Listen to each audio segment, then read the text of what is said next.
vou falar sobre uma das viagens mais incríveis que eu já fiz na minha vida, o caminho de Santiago de Compostela. Existem várias formas de você fazer o caminho, de você chegar até Santiago. Você pode sair da França, que é o caminho mais tradicional, que é o que eu fiz. Você sai de Saint-Jean-Pied-de-Port, atravessa 800 km e chega até Compostela.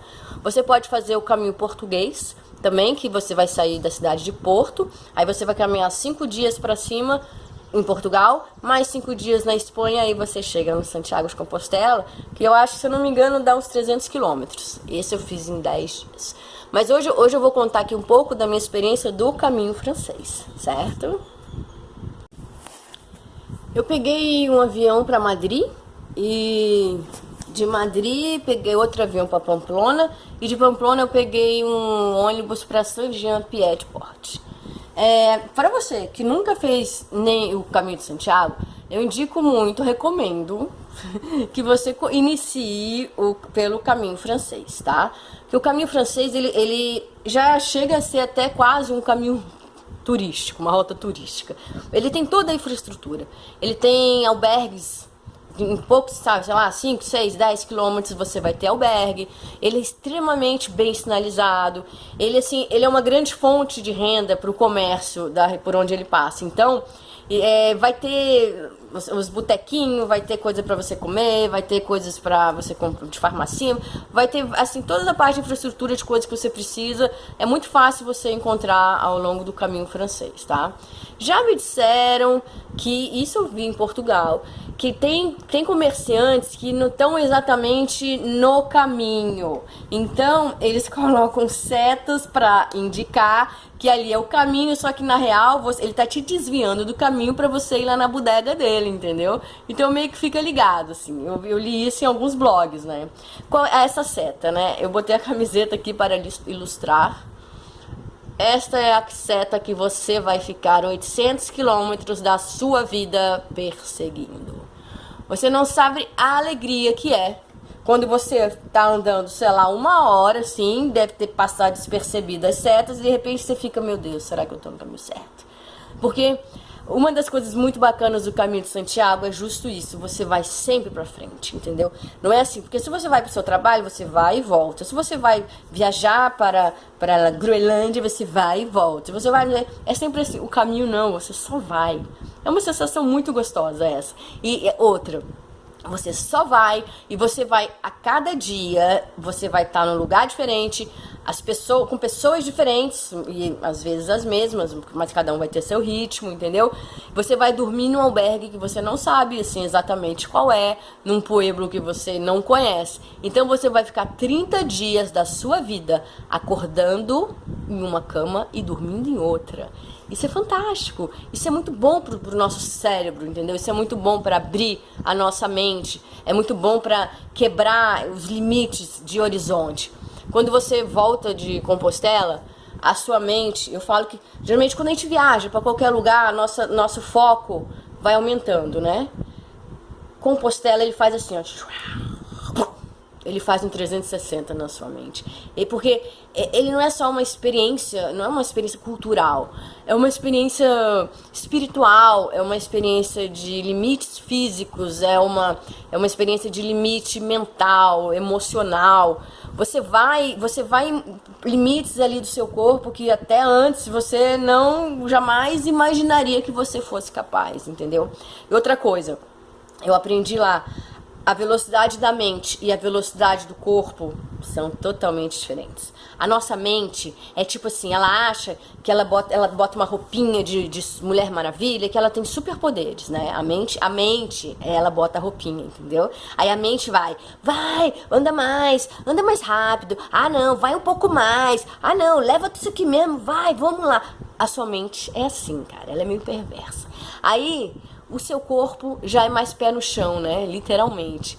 Ele vai indo, entendeu? Só que o problema é que o seu corpo acaba que ele sendo dominado, regido, escravizado pela sua mente. Aí a sua mente fica abusando do seu corpo. Chega uma hora que você já tá ali, o seu corpo já não aguenta mais. Quando você vê, você já tá cheio de dor, você já não tá conseguindo dar mais um passo. Mas a sua mente tá lá. Vai, anda mais, vamos lá. Então, para prestar atenção nos limites do seu corpo, ouça o seu corpo, não ouça só a sua mente louca, ensandecida, certo? Primeiro dia, você sai de Saint-Jean-Pied-de-Port, que fica na França, tá? Ele fica para cá dos Pirineus. Agora, esse caminho ele é chamado caminho francês. Agora, por que eu não sei? Quer dizer, um dia na França, 29 dias na Espanha, mas mesmo assim ele é o caminho francês, né? Tá, tudo bem. Então, esse primeiro dia, eu considero um dos dias mais difíceis. Justo o primeiro talvez seja o dia mais difícil, por vários motivos. Pela geografia ali, porque você vai estar subindo os Pirineus, é tudo mais difícil, entendeu? Eu não achei ele bem sinalizado, eu não sei como é que tá agora. Então, pra mim, era muito fácil de eu me perder. Só que eu tive alguns anjos, às vezes, assim, quando você acha que não tá no caminho certo, você começa a seguir aquela mochila. Vai seguindo os peregrinos e vai lá, os boizinhos um atrás do outro, entendeu? Porque dá uma segurança, esse cara não é maluco, né? Ele deve estar no caminho certo, né? O ruim é se todo mundo começar a achar que tá todo mundo no caminho certo e ninguém tá, né? Mas, então você vai até Roncesvalles, é algo assim. Você ainda não está preparado para um tipo de dia daquele, entendeu? Quem é que no seu cotidiano anda 20 quilômetros, 30 quilômetros? O caminho, deixa eu ver quantos quilômetros são o primeiro dia. Esse aqui é o melhor livro para te acompanhar no caminho de Santiago, olha. É o mini guia do caminho francês, caminho Finisterre e caminho aragonês. Por quê? Porque ele tem toda a geografia. Tá vendo?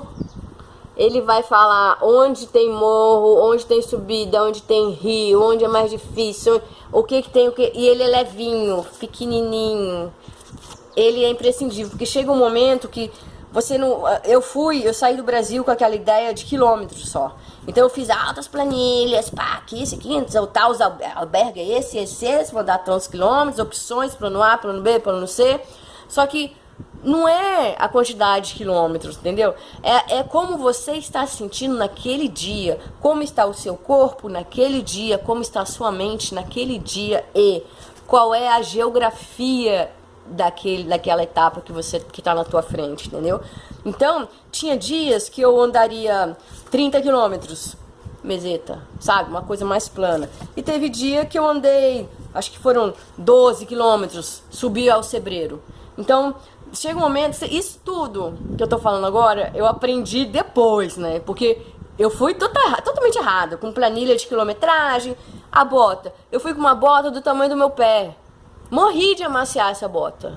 Amaciei sua bota, amaciei sua bota. Amaciei um monte, meu. Eu devo ter atravessado 10 vezes com ela na minha esteira ergométrica. Mas a minha bota era do número do meu pé, entendeu? Pra ir no shopping, ótimo. Agora, pra você caminhar, esse tanto de quilômetro ensandecido, cara, o seu pé começa a inchar. E aí, o seu pezinho, ele não cabe mais dentro da bota. E o que pega um balão e bota dentro de uma bota, começa a soprar. O que vai acontecer? Ele vai explodir o balão, entendeu? Porque não vai aguentar. É o pezinho. Só que a diferença é que o balão é o balão, né? O nosso pé, não, entendeu? Começa aqui, ó, nas laterais, começa a machucar. O dedinho, coitado, sofre. O dedinho mindinho dava pena. Eu tinha que conversar com ele, assim. Inclusive, eu fiquei amiga do meu pé. Eu conversava muito com ele, entendeu? À noite eu agradecia pelos passos dados, massagem. Então você começa a ter outra relação com seu pé, entendeu? Começa a cuidar mais. Meia, 100% algodão. Bota, tênis, o que for. O pessoal gosta de falar para usar bota por causa de você torcer aqui, né? De você pisar na pedra e... Entendeu? Porque daí a bota protege e o tênis não. Eu fiz o caminho, 4 opções. Eu comecei com a bota, que acabou com o meu pé. De repente eu comecei a caminhar descalça, pagando promessa. Aí depois eu fui lá e comprei uma sandália com meia, pra tentar regenerar meu pé. E aí finalmente eu cheguei na perfeição para mim. Um tênis da Quechua, maravilhoso, barato, que eu comprei 2 números maior que o meu pé. Ou seja, o meu pezinho sambava dentro do sapato, só que daí amarradinho, bonitinho, sem tropeçar. Não vai comprar um negócio gigante, ficar de pé de pato, caindo, botando o nariz no chão, né? Então isso é muito importante, a meia de 100% algodão, roupa, ó, leva o mínimo, que eu levei o máximo. Você lê tudo, não faça isso, não vai, mas quando você vê, você tá fazendo tudo, né? É lá, só que aí eu devo ter ido com uma mochila, devia ter, sei lá, uns 9 quilômetros. Eu voltei com essa mochila com 9 quilômetros, não, 9 quilos. Aí eu voltei com essa mochila com 5 quilos, porque você vai deixando. Vai chegar uma hora assim, não, isso eu não preciso. Não, isso aqui, por que eu trouxe isso? E você vai deixando aquelas coisas maravilhosas, sabe? Que você comprou na Timberland, que você comprou no Capitão Malagueira, aquelas coisas muito... Só que você não tá nem aí, sabe? Você não tem nem aí. Se você pagou R$ 500 na bota Timberland, se você pagou sei lá o quê... Não importa. O que importa é você ali naquele dia. O que importa é você conseguir concluir a etapa que você se propôs aquele dia. E para isso, você vai desapegando das coisas. E o legal é que você leva isso do desapego pelo resto da sua vida, entendeu? Quando você volta para casa, você fala, meu Deus, por que eu tenho tanta coisa? Aí você começa a dar tudo. Começa a eliminar as coisas, tá? E começa a querer viver com o imprescindível, assim, entendeu? Com o que você realmente precisa para viver. Isso é uma grande lição do Caminho de Santiago, o desapego. Existem os albergues municipais e os albergues privados. Os privados é uma média de 10 a 12 euros, entendeu? E aí ele tem aquela coisa, menos gente, muitas vezes tem a máquina de lavar, tem a máquina de secar, aí tem a cozinha, como todos os outros, aí o banheiro geralmente é mais bacana, porque é menos gente, e tem essa coisa, tem um confortozinho a mais. Já o público é tudo legal, vai ter sua cama, mas assim, você vai... Tinha momentos que, em lugares, você vai lidar com todo tipo de situação. Eram vários chuveiros, só com uma cortininha. Pra homens e mulheres, entendeu? É muito engraçado. Aí eu só ficava assim, querendo, bota uma canga aqui pra tirar essa fresta, e bota a toalha aqui, e aí bota assim, sempre você toma aquele banho meio noiado, porque a gente não é acostumado com isso, né? Toma banho ali, aí tem um cara também tomando banho do seu lado, e é só a cortininha, entendeu? Fora essa coisa que eu já falei, do cultural, né? Às vezes, quando eu me vi, eu tava lá, na minha cama lá, né, pá, e aí tava conversando com 2 senhores de 70 anos pelados. É muito engraçado. E aí assim, eu falo, eu que tô aqui, né? Vamos lá, pra eles é normal. A minha sorte, como eu trabalhei, como eu era mergulhadora em Fernando de Noronha, então você lá acaba mergulhando com gente do mundo inteiro. E eu lembro que os alemães, eles na hora de botar roupa de neoprene, eles ficavam pelados no barco. Acho que eu sem saber pra onde olhar. E aí tirava, aí botava roupa de neoprene, quando voltava do mergulho, tirava, tudo pelado mesmo, e depois que ia lá botar roupa. Então você começa a ver que é natural, né? É o Brasil que é meio hipócrita, né? Se a gente for pensar. Biquininho, bunda aqui, os peitos no carnaval pode, né? Mas a naturalidade não pode, né? Eu também não tô aqui pra falar disso. Então, os albergues têm a coisa. Já o albergue público é onde fica a maioria das pessoas, é onde se você tá afim de fazer mais amizades e tá ali nessa parte social, é a melhor opção. E aí você vai lá, você vai dar o seu donativo, entendeu? Alguns vão ter uma sugestão de valor e os outros têm o donativo. Eu costumava dar uns 5 euros nesses que são os municipais, tá? Então essas dicas, né? Outra dica. Existe umas toalhinhas que são as toalhinhas pequenas que elas secam quase que instantaneamente. Vende qualquer loja de coisa de trekking, de aventura, vai ter essa toalha. É uma toalha, ela é pequena e ela seca rápido. Isso é importante, você precisa disso. Não vai levar aquela toalha da Maia, não sei o que sua avó deu, do enxoval, que é o tamanho de um lençol, certo? Você vai ocupar a tua mochila inteira com a tua toalha e depois ela não vai secar nunca.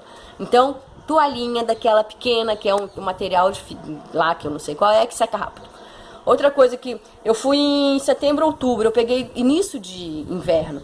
Então, eu levei uma blusa, que eu falo minha blusa da NASA. É aquelas blusas que é tipo segunda pele, que ela é térmica.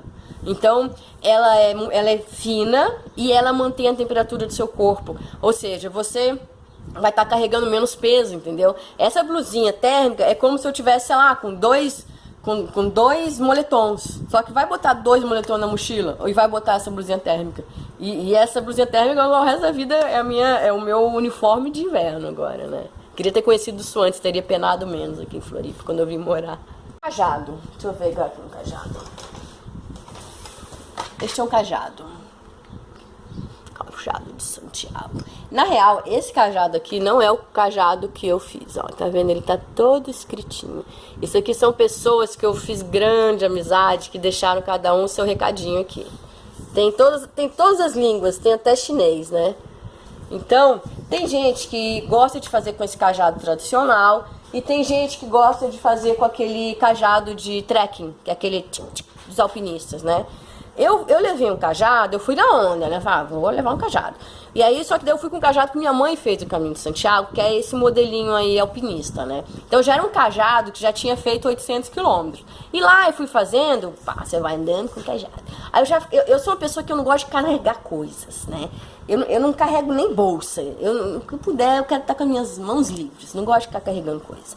E aí eu já tava meio que comecei a incomodar com aquele trem. Eu falei, gente, qual é a função desse cajado? Claro que tem função. As pessoas, é importante. Pra mim, ó, isso aqui eu tô falando coisas pessoais. Ao meu ver, do meu ponto de vista, certo? Não é o que você vai fazer, é só uma dica minha.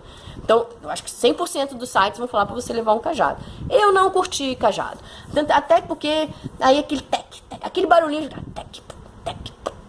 E aí, toda hora eu botava uma mão o cajado, aí bota na mão do cajado. Aí vai pegar a coisa na mochila, aí tira o cajado. O cajado começou a ser uma coisa que tava muito plus ali. Eu não queria mais aquele cajado. Mas daí, o que eu ia fazer com aquele cajado? Se aquele cajado não era meu. Antes eu tivesse comprado um cajado, que era muito fácil deixar. Era o cajado da minha mãe, sabe? Do caminho dela, que ela fez, de Santiago. Eu falei, meu Deus, o cajado da minha mãe. Mas daí o nível de desapego é tão grande que eu me desapeguei da ideia de não poder desapegar do cajado que minha mãe tinha se apegado por fez o caminho, né? E aí eu pensei, uma forma de eu conseguir liberar aquele cajado do meu ser.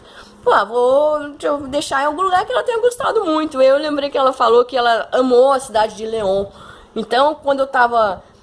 Acho que foi León, que tinha um convento lá, e aí tinha um baldinho, coisa. Aí eu fui lá e deixei o cajado. Que aquilo sirva para um peregrino que realmente acha que o cajado é super importante. E assim eu fiz também com a minha bota Timberland, porque mesmo eu com meu tênis já andando pé, eu tava com a botinha pendurada aqui na mochila. E aí eu falei, cara, vou ficar carregando isso, sabe? Não tem sentido. Aí quando eu cheguei num albergue lá, que era um mosteiro, muito maneiro. Todos os albergues existem umas caixas que é assim, deixa aqui o que você não precisa mais, para o próximo peregrino. Aí eu fui lá, deixei minha botinha Timberland, fui andando e não olhei para trás. Mas eu ainda tô aqui falando tanto dela porque ainda existe algum apego, né? Mas tudo bem. Ela com certeza serviu para alguém que tava precisando muito, entendeu? Tenho certeza absoluta, né? Para você ter uma noite de sono agradável.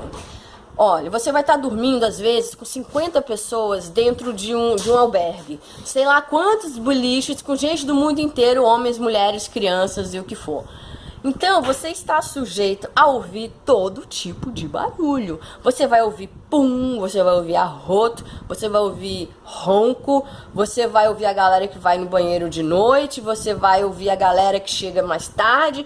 Então, assim, eu pelo menos tenho uma sensibilidade auditiva, eu ficava acordando com tudo, né? Inclusive o negócio de ronco é uma sinfonia de ronco, parece. Cada um ronca numa língua diferente e fica... Cada um ronca de um jeito. E aí eu começava a ficar viajando nos tipos de ronco que tinham ali. E acaba que você não dorme direito. Então, dica: tampãozinho de ouvido, sabe? Aqueles laranjinhos que é uma espuminha. É uma espuminha que você bota aqui, aí ela expande e pronto. Você vai ter uma noite tranquila de sono. Se você puder levar aquele trequinho também, eu levei, entendeu? Porque daí nenhuma luz chegava em mim, o som não chegava em mim. Se souber que acontecesse alguma coisa, eu teria ficado lá na cama, né? Como eu esperei muitos anos para poder fazer esse caminho, que foi quando minha mãe e meu irmão fez, quando eles fizeram, e aí eu esperei, tinha meu filho, eu esperei ele ficar grande para eu poder largar o menino aqui 30 dias, minha mãe ficou com ele, né? Eu fui com muita ansiedade, eu fui com aquela ansiedade de muito tempo já, da realização. Então, assim, eu tinha aquele compromisso de fazer o caminho, de finalizar o caminho, de concluir isso, de realizar isso. Eu já sou pessoa meio ansiosa. E eu fui pro caminho muito, mais ansiosa ainda. Essa minha ansiedade foi um grande problema. foi um problema, mas que também depois a gente vai aprendendo as lições. Então, eu caminhava muito rápido, porque eu queria chegar, pegar boa cama, eu queria passear na cidade, eu queria ter tempo de dormir um pouco de tarde, eu queria, sabe, aquela coisa, tudo muito assim. Eu fui muito achando que a gente controla alguma coisa, né? O que aconteceu? Chegou no metade do caminho, eu ganhei talvez o pessoal fale tenha sido uma tendinite, eu não sei. Uma dor num ossinho aqui, uma dor no meu pé, que eu não conseguia dar um passo de tanta dor. De tanta dor. A ponto de dar um passo, respira. Dá um passo, respira. Dá um passo, chora um pouquinho. Dá um passo, ai meu Deus. Dá um passo, chora mais um pouquinho. Aí esse dia eu falei, não acredito que todos esses anos eu queria realizar esse caminho, chegar em Santiago, minha mãe fez, meu irmão fez, e eu não acredito que eu não vou conseguir. Foi tão frustrante, que esse dia eu tava tão triste, achando que ali era o meu deadline ali, que eu me hospedei no hostel. O hostel é assim, é um pouco mais caro, mas eu precisava ficar sozinha. Aí eu devo ter chorado por muitas horas. Aí eu tinha um blog, aí eu escrevi pra minha mãe, quase que pedindo perdão, porque eu não iria concluir, como se ela estivesse me cobrando alguma coisa, a cobrança era mesmo de mim.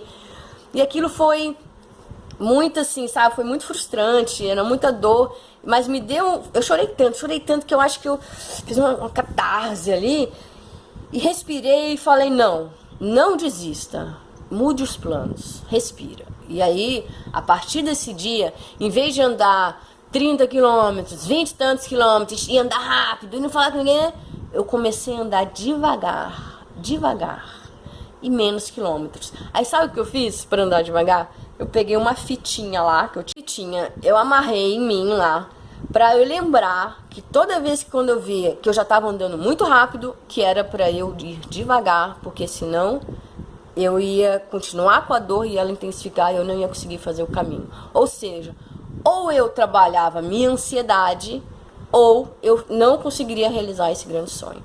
Aí eu lembro que eu tinha um caderninho, né? Todas as viagens que eu faço eu escrevo tudo, né?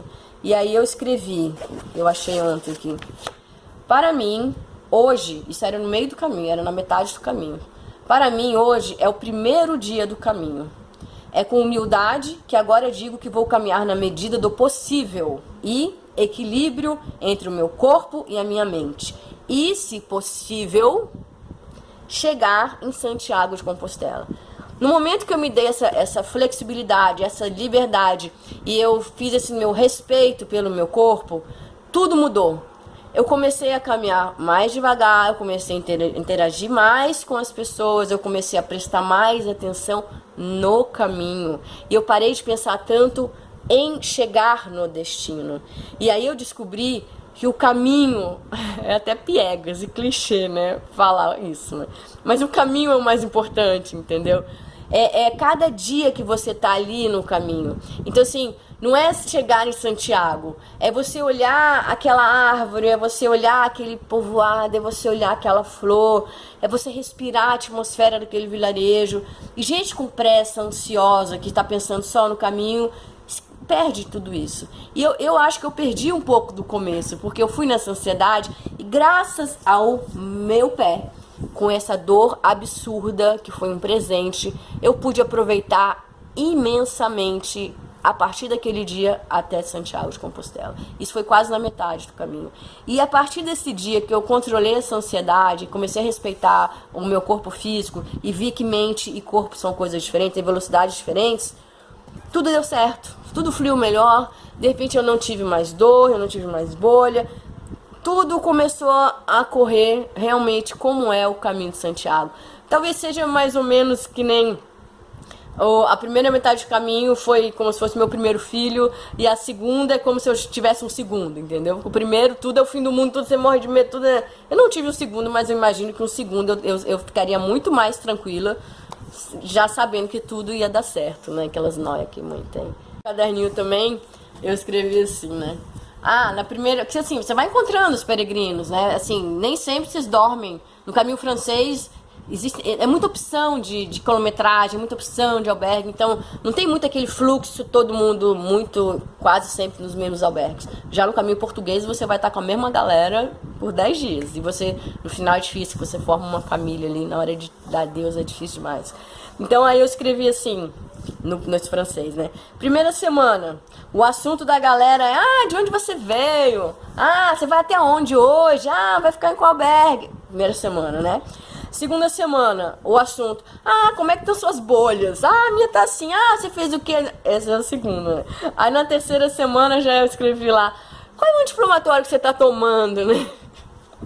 Aí é o assunto, né? Porque as pessoas vão...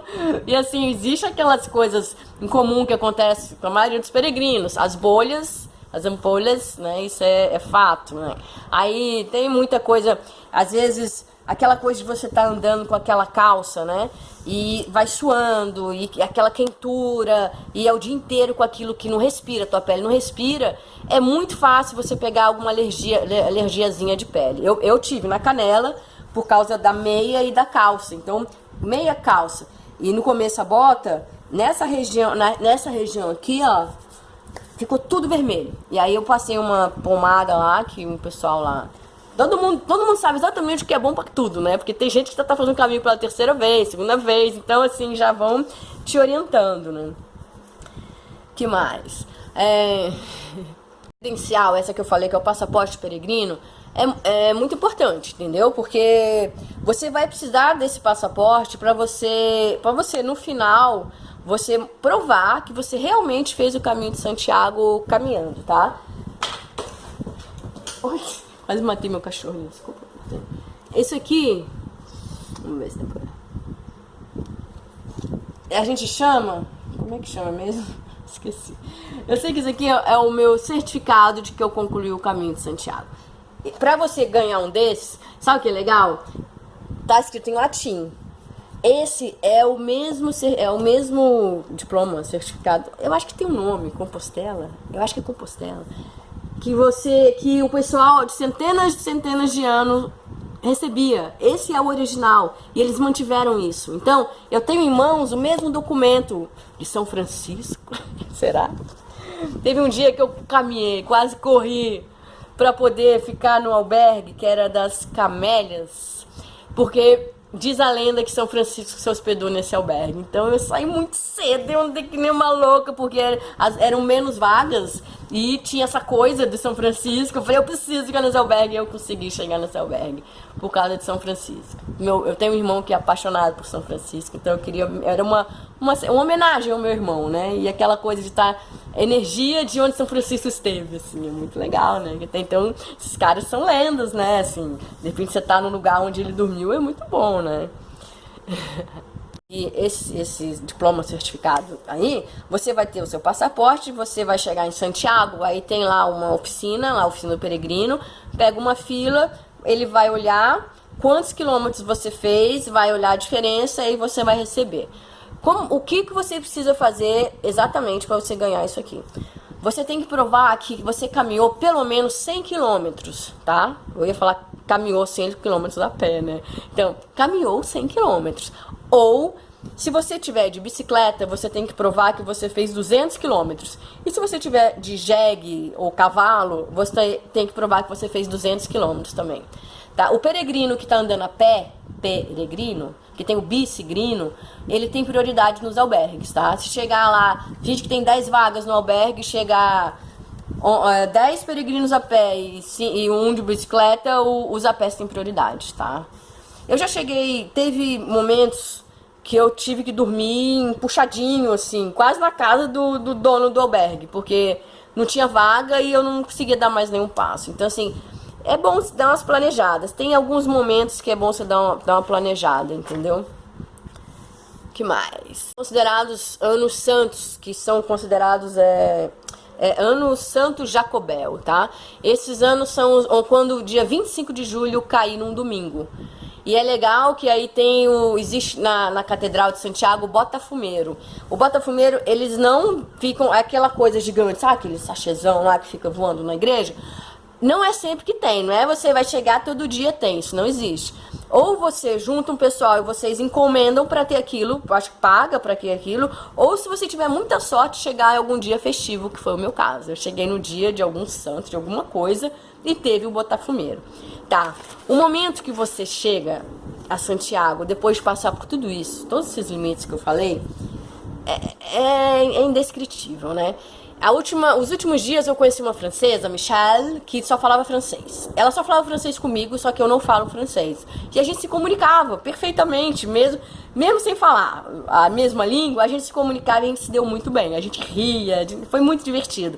Então, quando a gente foi se aproximando da cidade de Santiago de Compostela, tinham grupos portugueses que estavam, devia ter umas 15 pessoas portugueses. De vez em quando eu esbarrava com eles em algum albergue ou outro, né? Sempre festivos, sempre compartilhando o que eles tinham, dividindo, sabe? Dava aquele vinho lá, aquela coisa, não sei se eu vinho português, aquela bebida portuguesa. Um pessoal muito animado, que dançavam, muito legal. E aí, olha que legal, que mágico. Quando a gente foi chegando perto de Santiago, tinha uma trilhinha assim, e aí a partir dali você entrava já perto de um asfalto para começar a se aproximar da cidade. No momento que eu e a Michelle, eu fico toda arrepiada, eu até choro.